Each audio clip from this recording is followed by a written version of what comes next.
IVF related commonly asked questionের third এপিসোডে সবাইকে ওয়েলকাম।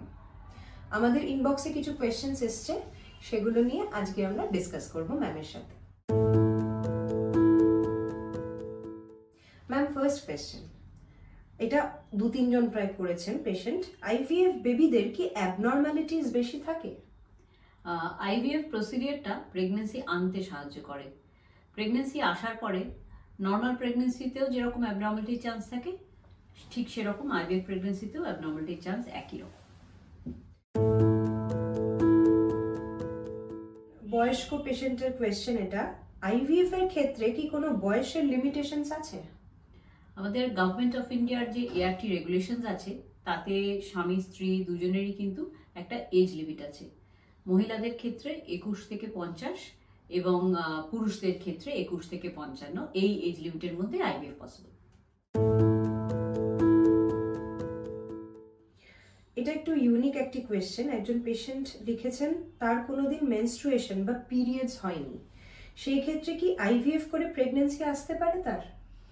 আপনার ক্ষেত্রে আমাদের আগে টেস্ট করে দেখতে হবে ইউট্রাসের অবস্থা কিরকম। যদি ইউট্রাস থাকে তাহলে সেই ক্ষেত্রে IVF এর মাধ্যমে প্রেগন্যান্সি পসিবল। IVF এর পরে প্রেগন্যান্সি এসছে, এটার পরে কি কিছু স্পেশাল ট্রিটমেন্ট লাগে? অনেকেই জিজ্ঞেস করেন যে IVF এর পরে কি তাহলে আমাকে 9 মাস বেড রেস্টে থাকতে হবে, আমি ট্রাভেল করতে পারবো না, আমার নর্মাল হাঁটাচলা খাওয়া দাওয়া করতে পারবো না। তা কিন্তু না, IVF pregnancy is just like a normal pregnancy.